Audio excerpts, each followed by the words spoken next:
퇴근길 지친 당신에게 힘이 되는 뉴스를 전해드립니다. 매일 저녁 5시 5분 당신과 함께 읽는 세상 이야기 KBS 1라디오 뉴스레터 K. 지금 시각은 8시 30분입니다. KBS.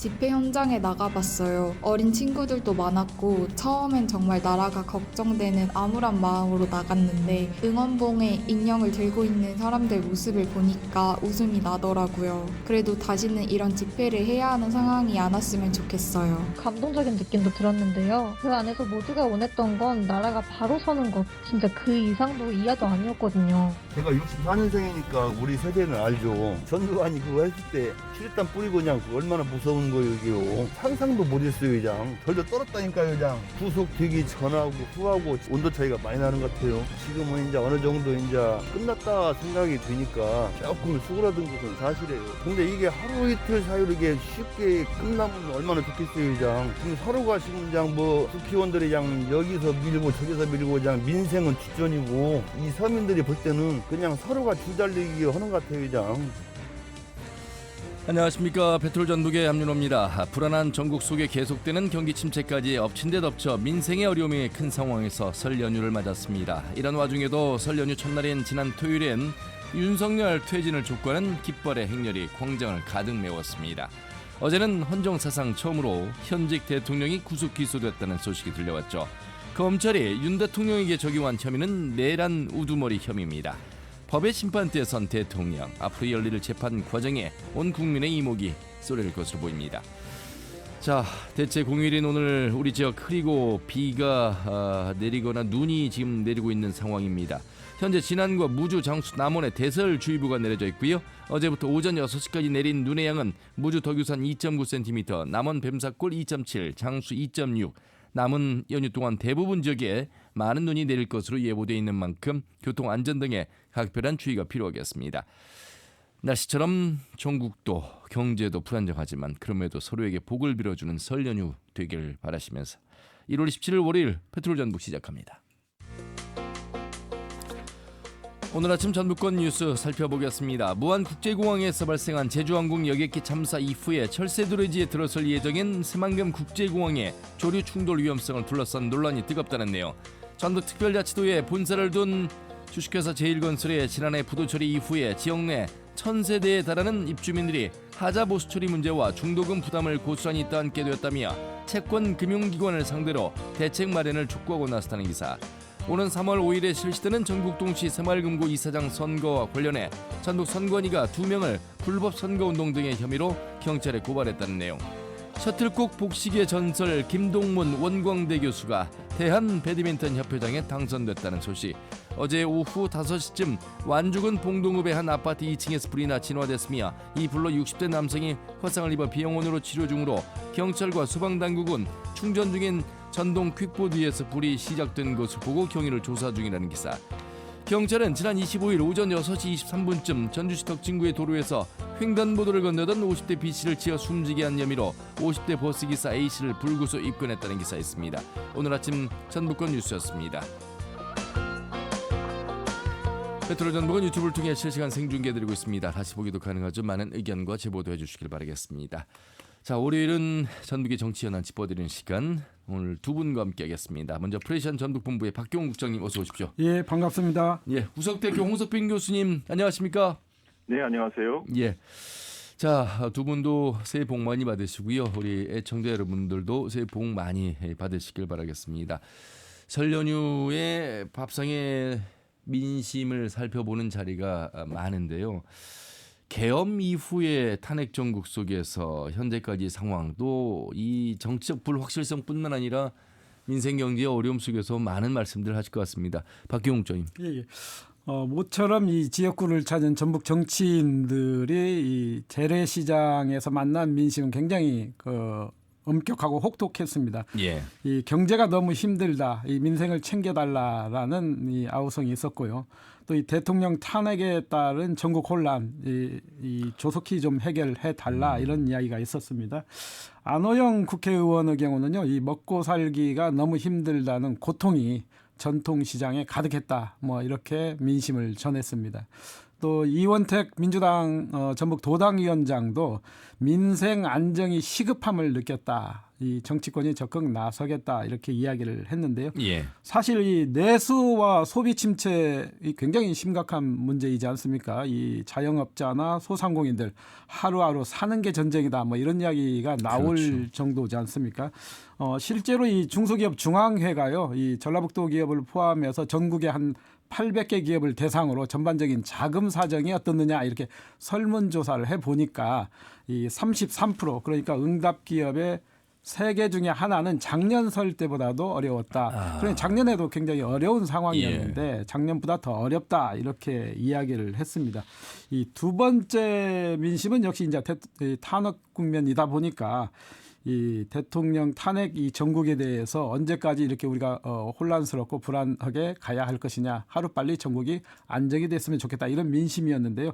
지난 주말만 해도 사실 앞서 말씀하셨지만 윤 대통령의 구속기간 연장을 놓고 이 검찰과 법원이 이 서로 씨름을 하지 않았습니까? 이 검찰은 2차례 연장 신청을 했고 그래도 법원은 안 된다, 불허 처분을 내렸거든요. 결국 이제 구속 기소가 됐지만 이 법을 가장 잘 아는 이제 국가기관들이 서로 충돌을 하고 또 서로 다른 해석을 내놓고 하다 보니까 이 국민적 혼란은 더욱 가중되는 것 같습니다. 이에 대해서 빨리 국정이 정상화돼야 할 거 아니냐, 탄핵 국면도 빨리 조기에 수습돼야 하지 않겠느냐, 뭐 이런 이야기들이 많았다고 전했습니다. 예. 글쎄요. 길게는 코로나 이후에 기대에서 벗어난 이 정치 정국 속에서 민생 경제 어려움, 그리고 지금 이 대원 참사 이후에 무안공항의 또 여객기 참사, 정말 심적으로 굉장히 많이 위축돼 있는데 정치가 안정을 찾지 못하고 있다 보니 국민들이 이 계엄 이후에 탄핵 정국 속에서 불안과 공포 또 앞으로의 걱정을 안고 설을 맞이했습니다. 정치는 언제쯤 안정이 되는 것일까? 이 먹고 사는 문제를 책임지는 곳이 정치인데 국민의 안전과 평화를 보장하는 곳이 정치인데 이게 안 되고 있는 지금 상황을 많은 분들 밥상 위에서 말씀 나누고 있을 것 같습니다. 홍석평 교수님은 어떻게 보십니까? 예, 그렇습니다. 정치가 중요한 이유는 정치가 우리가 살고 있는 세상의 게임의 룰을 만들기 때문입니다. 법을 통해서, 제도를 통해서 게임의 룰을 만드는 주체가 정치이고 거기서 만들어진 게임 룰에 따라 가지고 경제, 사회, 문화 모든 영역이 활동을 할 수 있기 때문이죠. 그 법과 제도를 안에서 활동을 하게 되면은 합법인 것이고 그것을 벗어나면 위법과 이제 불법이 되는 것인데요. 그래서 정치가 중요합니다. 지금 현재 우리 사회가 갖고 있는 모든 여러 가지 이슈의 해결점도 정치고 그것을 해결할 수 있는 실제 가능한 여러 가지 자원을 동원할 수 있는 것도 정치이기 때문에 우리 민생과 또 전북도 더 나아가서 국가 발전 또 안전을 위해서는 굉장히 정치가 안정될 필요가 있고요. 특히나 지금 미중 전략 경쟁 속에서 트럼프 제2기 집권 행정부가 출범한 이후 굉장히 대외 정세가 불안정하지 않습니까? 따라서 국내외적인 여러 가지 엄혹한 상황에서 이 정치가 빨리 하루빨리 안정이 되어야지만 되겠습니다. 예. 국민들은 정치가 어떻게 안정이 되기를 원하는 것일까? 글쎄요, 이제 뭐 이 민주주의 정치 사회에서 이제 선거라고 하는 제도를 통해서 국민의 이제 표심, 국민의 지지를 받게 될 텐데 지금 조기 대선 이야기가 어제 오늘 계속해서 나오고 있고 잠룡이라고 하는 잠재적 후보자들의 입지에 대해서도 뉴스들이 도배가 되고 있습니다. 그만큼 홍석평 교수님, 네. 이 조기 대선 이야기의 속도가 탄력을 붙을 수밖에 없는 그런 상황으로 가고 있는 것 같습니다. 구속 기소된 이후에는 더 그렇습니다. 그렇습니다. 어제 이제 윤석열 대통령이 구속이 됐는데요. 그 부분은 지금 이제 검찰에서 구속을 해서 내란죄와 관련해서 이제 사법적인 절차가 진행되는 것이고요. 따라서 빠르면 판결이 7월 정도에 나올 것으로 예상이 되고 있습니다. 그것과는 별도로 지금 헌법재판소에서 이제 탄핵 심판이 진행되고 있지 않습니까? 예. 조기 대선은 이 헌법재판소의 이제 탄핵 심판과 관련되는 부분이 되겠고요. 만약에 헌법재판소에서 탄핵을 인용해서 대통령이 이제 그 고리가 되고 새로 대통령을 뽑아야 되게 되면은 헌법재판소 심판부터 60일 이내, 2달 이내에 이제 진행을 해야 됩니다. 지난 1월 말 한국갤럽에서 여론조사를 했는데요. 윤 대통령에 대해서 탄핵에 찬성하는 여론이 59%, 반대하는 여론이 36%로서 현재로서는 탄핵에 더 많은 국민이 비중을 두고 있다라고 보여집니다.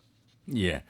탄핵이 인용돼서 그렇죠. 조기 대선을 할 경우에는 이제 그 거대 여야 간의 이제 대결이 될 것으로 예상이 되는데요. 예. 지금 장내 정치 지도자 선호도를 봤을 때 이재명 현 민주당 대표가 31%가 나왔고요. 국민의힘 후보들 가운데서는 김문수 장관이 11%, 한동훈 전 대표가 5%, 홍준표 대구시장이 4%, 오세훈 서울시장이 3%, 조국혁신당 대표가 2%, 그리고 안철수, 이준석, 김동연 지사, 그다음에 유승민 전 의원이 1% 각각 나왔습니다. 예. 두 정당에 대한 지지율에 있어서도 국민의힘은 38%가 나왔고요. 더불어민주당은 40%가 나왔고 무당층이 약 15% 정도가 나왔습니다. 이 한국갤럽 여론조사는 지난 2025년 1월 21일부터 23일까지 이동통신사 3사 제공 무선전화 가상번호 무작위 추출로 진행이 됐고요. 전국에 만 18세 이상 1000명을 대상으로 전화 인터뷰가 진행이 됐습니다. 예. 자세한 사항은 중앙선거 여론조사 심의위원회를 참고하시면 될 것 같습니다. 예. 자, 이렇게 이제 한국갤럽이 여론조사를 비롯해서 이 헌재에서 이제 탄핵이 인용됐을 전제 하에서의 이제 잠룡들의 입지 관련된 여론조사 말씀을 하셨는데 이 시계와 달리 박경욱 장님, 예. 이재명 더불어민주당 대표의 공직선거법 위반 사건 항소심 결심 공판도 중요한 대목 아니겠습니까? 그렇습니다. 물론 이 조기 대선의 어찌 보면 최대 변수, 그렇죠. 상수라고 할 수 있죠. 사실 그 전직 한 국회의원이 이런 말을 했습니다. 이 대통령의 구속 기소는 대선의 출발점이다 해서 사실상 이 조기 대선은 뭐 현실로 다가오는 걸로 보고 있고요. 이재명 당대표 경우에는 지금 작년 11월에 지금 1심에서 이미 징역 1년에 집행유예 2년을 선고받았지 않습니까? 예. 이 당시에 그 이재명 대표가 이 대장동 사업 실무자인 고 김문기 성남도시개발공사 처장에 대해서 몰랐다, 뭐 골프 치지 않았다, 뭐 이렇게 발언한 것이 허위사실 공표다 해가지고 징역 1년에 집행유예 2년 실형이 나왔는데 이제 이 서울 고법에 정치권에 관심이 다 쏠리고 있습니다. 예. 최근에 그 이재명 대표의 항소심 사건 공판 기일이 진행이 됐는데요. 이 서울 고법에서는 2월부터 매주 수요일에 재판을 진행하겠다. 또 이 증인 신문을 2월 19일까지 끝내고 이 특별한 사정이 없으면 2월 26일에 결심 공판을 하겠다 이렇게 이야기를 했거든요. 예. 결심 공판은 사실 이 검사의 구형이 그때 나오게 됩니다. 거죠. 그리고 이 피고인의 최후 진술이 나오게 되고 그에 따라서 이제 선고 기일이 지정이 되는데요. 예. 통상적으로 이 결심 공판이 진행된 후에 한 달 안에 최종 선고가 되다 보니까 2심 판결이 3월 26일 안에 나올 것 3월 말 안에. 3월 말 안에 예, 나올 예. 것 아니겠느냐. 그러면 이 판결에 따라 또다시 대선의 판도가 달라지고 잠룡들의 움직임도 또 달라질 것이다. 뭐 이렇게 이야기를 하는데요. 예. 물론 이제 2심이니까 그렇죠. 3심도 남아 있습니다. 네네네. 그렇기 때문에 잠룡들이 대거 본격적인 활동은 할 수 없고 그러니까 3심도 보게 되면은 맞아요. 이게 예. 조용한 가운데 움직임, 정중동의 행보를 할 수밖에 없다 이렇게 예상이 됩니다. 예. 자, 우리 지역 상황으로 들어와 보도록 하겠습니다. 자, 얼마 전에 저희 KBS 전주방송 총국 보도국에서 도민을 대상으로 여론조사를 했습니다. 현재 전북의 정치 지형에 대한 질문에 민주당의 독점 구도의 변화가 필요하다는 응답이 67%가 나왔고요. 필요하지 않다는 응답이 26%였습니다. 자, 이 여론조사의 의미는 어떻게 저희가 좀 해석해야 될지 여러 내용들을 여론조사했습니다만 정치 코너이기 때문에 정치 지형에 대한 이 부분 살펴보도록 하겠습니다. 박경욱 장님. 예, 이 대목이 저는 굉장히 흥미로운 대목이다 이렇게 생각이 드는데요. 결국은 이제 도민 3명 중에 2명이 이 민주당의 독점, 이 독주 체제의 변화가 필요하다. 뭐 이렇게 이야기를 한 말이거든요, 이게. 예. 그런데 자세히 보면은 사실은 전 연령대에서도 60% 이상, 경우에 따라서는 70%까지 가는 연령대가 있었는데 20대조차도 이 정책 무관심한 20대조차도 62%가 현행 이 전라북도의 민주당 독주 시스템에는 변화가 필요하다 이렇게 이야기를 했거든요. 예. 그리고 뭐 지역별로나 이념 성향별로도 거의 비슷합니다. 특히 이 민주당 지지층조차도 60% 가까이가 스스로 이 민주당의 독점 구조는 변화가 필요하다. 뭐 이렇게 이야기한 대목이거든요. 예. 그러니까 결국은 이제 도민들의 이 정서 기저에는 밑바닥에는 민주당의 독주에 대한 견제가 필요하다. 무슨 변화가 필요하다. 이런 열망이 굉장히 많이 부글부글 끓고 있는 것은 사실인 것 같습니다. 예. 이러한 열망이 과거에 이제 표출된 것이 지난 22대 총선 때 그러니까 당시 비례 정당으로 보면 조국혁신당이 45%, 민주당이 그렇죠. 38%인가 이렇게 나왔지 않습니까? 예. 그 당시가 이제 표현이 된 거고 앞서서 한 8년 전인 2016년 20대 총선에서도 국민의당이 10석 중에 7석을 석권한 사례가 있거든요. 예.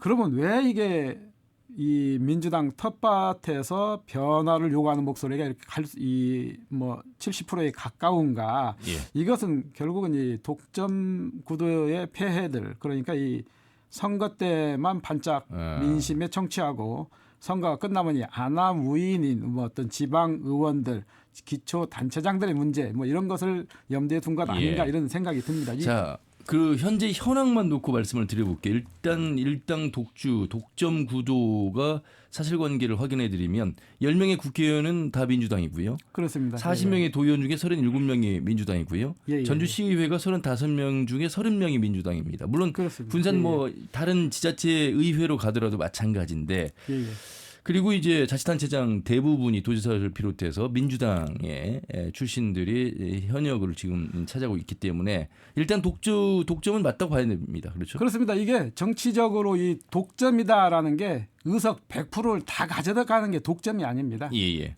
그런 표현 의석을 100% 다 가져갔다고 해서 그것만이 독점이 아니라 이 권력이 변하지 않는 것. 그렇죠. 이 권력이 앞으로도 변하지 않을 것이다라고 보는 기존에 한 30년 동안 한 세력이 교체되지 않는 것 이 자체가 이제 독점이거든요. 그러다 보니까 이 도민들 사이에 원론적으로 이 심리적으로 이 변화가 필요한 것 아니냐 이러한 심리적 기제가 여론조사에 반영된 거 아닌가 이렇게 봅니다. 자, 홍석평 교수님은 어떻게 평가하십니까? 예, 지금 민주당 독점 구도가 오래됐죠. 적게는 1987년 민주화 이후부터고요. 길게 보면은 사실상 대한민국 정부 수립 이후부터 우리 호남권에서는 민주당 독점 체제가 오래 진행이 되어 왔는데요. 예. 무엇보다도 그동안 우리 도민들이 민주당한테 기대했던 바는 도의 어떤 경제적인 발전, 민생의 어떤 변화 이런 것들을 요구했는데 매번 이런 부분들에 대해서 도내 정치권에서 도민들의 바람을 사실상 부응을 해오지 못한 것이라고 보게 되고요. 그럼에도 불구하고 오랜 시간 동안 도민들은 민주당에 대해서 지지를 보내줬습니다. 마치 미워도 다시 한번 기대하는 마음으로 끊임없는 지지를 보내줬는데 이제는 그 임계점, 한계점에 이제 도달한 것이 아닌가 싶고요. 우리가 알고 있다시피 이미 전라북도 전체 인구가 174만 명대, 전주시 인구도 한 2, 3년 후면은 50만 명대로 이제 변한다는 거 아니겠습니까? 청년들이 떠나고 있고 이제 인구가 감소함에 따라 가지고 지역 소멸의 이제 위험에 처한 이런 엄중한 상황에서 결국 이 문제를 해결할 수 있는 지역 정치권이 도민들의 어떤 기대에 부응하고 있지 못한다는 이 사실 자체가 굉장히 안타깝고 또 모순적인 상황이라고 보고요. 이에 대해서 전북도민들이 변화하기를 바람에도 불구하고 현실적으로 차선 또는 최선의 대안이 없음에 따라 가지고 계속 민주당을 지지할 수밖에 없는 이러한 불균형 또는 그 모순적인 상황이 당분간은 또 타개하기가 좀 어려운 상황이 진행이 되고 있는 것이 예. 지금 대통령 탄핵 전국 속에서 새롭게 이제 조기 대선이 펼쳐질 텐데 그리고 또 그 이후가 되면 또 지방선거가 있지 않습니까? 예. 이런 상황에서 과연 전북의 발전을 위해서 정치권의 변화를 위해서 도민들이 기대하는 그런 수준 있는 또는 능력 있고 역량 있고 도덕적인 측면을 갖춘 정치인들이 나와줄 수 있느냐. 예. 이 문제가 참 우리 전북도가 해결해야 될 큰 중장기적 과제의 하나라고 굉장히 보겠습니다. 이제 중요한 대목을 짚어주셨습니다. 변화가 필요하다는 응답은 67%가 나왔지만 현실적으로 변화가 가능할 것이냐. 인물론이나 민주당을 겨냥할 대응할 정당이 과연 가능하겠느냐. 그리고 이 민심이 결국 또 투표소에 가서는 또다시 민주당으로 회귀하는 부분을 어떻게 잡을 것이냐. 뭐 이제 이런 현실적인 부분들을 항상 늘 얘기해 왔습니다. 자, 박기영 국장님. 글쎄 이 변화의 열망 이게 이 도민 정서에 깔려 있기 때문에 뭔가 이 변화를 촉발할 수 있는 그 어떤 계기만 모멘텀만 마련되면은 이 많은 열망들이 실제로 투표장으로 가서 새로운 선택을 할 수도 있을 것이다 이렇게 봅니다. 예. 그 어떤 계기라는 것은 뭐 예를 들어서 뭐 인물도 될 수도 있고 정책도 될 수도 있고 또 새로운 뭐 정치적 지형 변화 뭐 이런 것이 될 수도 있겠죠.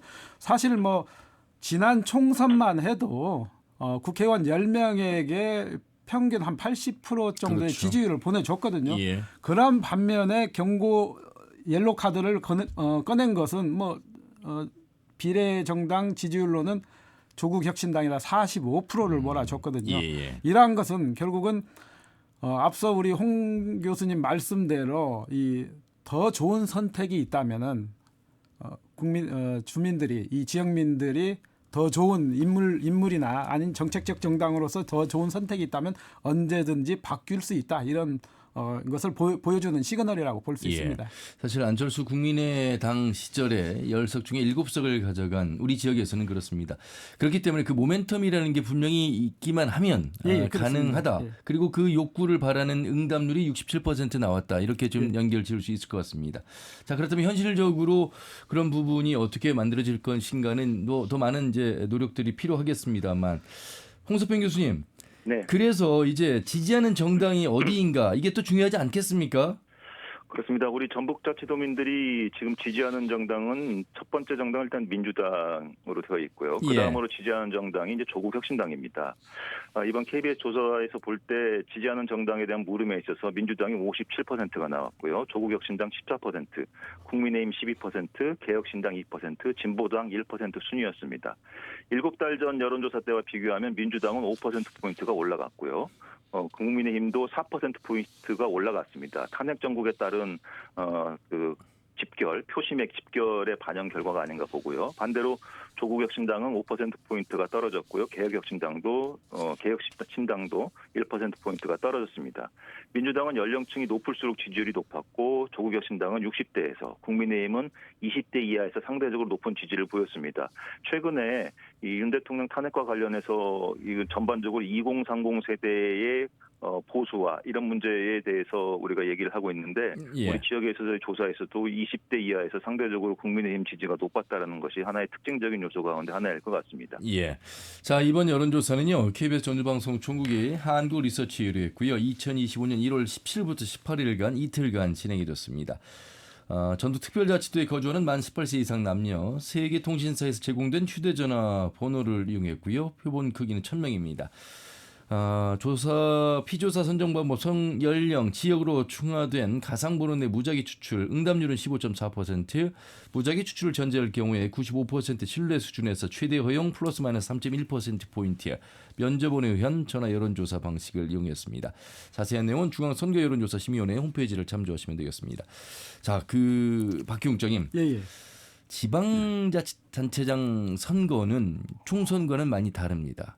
다시 말하면 무소속이 민선 6기 같은 경우는 6석이 당선될 정도로 이제 인물을 보게 되는 그런 구도. 현재도 무소속이 있습니다만 그렇기 때문에 지금 이러한 욕구가 그러니까 민주당 독점구도의 변화가 필요한 응답이 67%가 표가 움직일 수 있다는 가능성에서 본다면 그 아까 모멘텀도 말씀하셨습니다만 지방선거이기 때문에 가능할 수도 있지 않느냐. 그렇지만 조기 대선이 치러지고 난 이후에 지난 박근혜 탄핵 이후에 문재인 대통령 당선 이후에 지방선거가 거의 블랙홀이었거든요. 그렇습니다. 예, 예. 이런 조기 대선이 지방선거에 미치는 영향은 굉장히 클 텐데요. 이번에도 민주당 일당 체제는 더 강화되지 않을까 예, 뭐 이런 생각이 듭니다. 지금 사실 뭐 거대 여야 정당만 있지 나머지 군소정당이 대거 뭐 지지율 측면에서도 그렇고 대거 지금 폭락하고 있지 않습니까? 예. 그러다 보니까 이번 지방선거 역시 민주당 중심의 그 정치권이 득세하는 것 아니냐. 실제로 그 한 언론사에서 제가 그 민주당 예비 후보랄까 입지자들이죠. 내년 지방선거 입지자들을 분석을 해놓은 걸 봤는데 거의 뭐 민주당 소속 입지자들이 많고요. 이게 전국 전체적으로 한 100여 명, 14개 시군에 걸쳐서 한 100여 명 정도에 이르더라고요. 예. 통상적으로 지금 정도면 한 50여 명에서 70명 정도가 돼야 이게 정상인데 예. 벌써부터 한 100여 명의 입지자들이 서로 이제 군웅할거를 하겠다고 이 나름대로 생각을 하는가 보면은 예. 이번 조기 대선을 통해서 어떤 그 뭐랄까요 이 민주당 내에 자신의 입지를 강화를 하고 그 입지 당의 인지도를 당의 기여도를 통해서 예. 자신의 내년도에 있는 지방선거 공천에 도움을 받으려는 이런 경향이 아주 뚜렷할 것이다. 그렇죠. 그렇게 보면은 결국은 이번에도 이 민주당 일당 독주 체제는 지속되지 않을까 뭐 이런 생각이 예. 듭니다. 민주당의 당선 유력 시대는 후보군을 지원하면서 본인 얼굴 알리기 또 점수를 따기 그리고 그 다음 6월에 있을 지방선거에서 역할을 하기 뭐 이런 수순인 것 같습니다. 이게 이 양날의 칼인데요. 예를 들어서 지금 조기 대선이 4월, 5월에 있든 이 조기 대선이 끝나지 예. 않습니까? 그러면 끝나면은 그 각 지역별로 민주당 후보에 대한 지지율이 나올 것입니다. 그러면 결국은 이것이 현역 기초단체장이든 현역 지방의원이든 그들의 성적표가 될 것입니다. 그렇네요. 이 예. 성적표가 전라북도 전체 평균에 못 미친다면은 예. 그 지역은 결국은 이제 인물 교체, 물갈이 이쪽에 알겠습니다. 휘말릴 가능성이 있는 것이죠. 예, 홍석평 교수님 마무리 좀 해주시죠. 예, 그렇습니다. 탄핵이 인용됨으로써 조기 대선이 펼쳐지게 되면은 새로운 대통령이 60일 내에 뽑히게 됩니다. 그렇게 되면은 내년 지방선거가 6월에 있기 때문에 약 1년 기간의 격차가 있긴 합니다만은 새롭게 구성된 새 정부 그리고 새 정권에서의 일단 탄력, 힘, 임팩트라는 부분이 있어서 지방선거에 있어서도 새로 구성된 정권의 영향력이 높아질 것으로 보고요. 이에 따라서 만약에 민주당 쪽으로 힘의 중심이 옮긴다고 치면 도내에서의 정치권의 움직임은 더 복잡하고 활발하게 진행되지 않을까 예상이 됩니다. 예. 자, 이번 계속해서 계엄 이후에 탄핵 전국 속에서 집회에 참여하는 우리 젊은 세대들부터 많은 국민들의 이 정치적 관심이 결국에 무관심에서 관심은 관심에서 변화를 이끌어낼 수 있는 원동력이 될 수 있다는 측면에서 계속해서 참여를 해 주셔야 된다는 말씀 드리면서 마무리하도록 하겠습니다. 두 분 말씀 여기까지 듣겠습니다. 고맙습니다. 예, 감사합니다. 네, 감사합니다. 크리스천의 박기훈 국장, 무석대학교 홍석병 교수와 함께했습니다. 내일은 김관영 도지사 인터뷰 전해드리겠습니다. 함윤혜였습니다. 고맙습니다.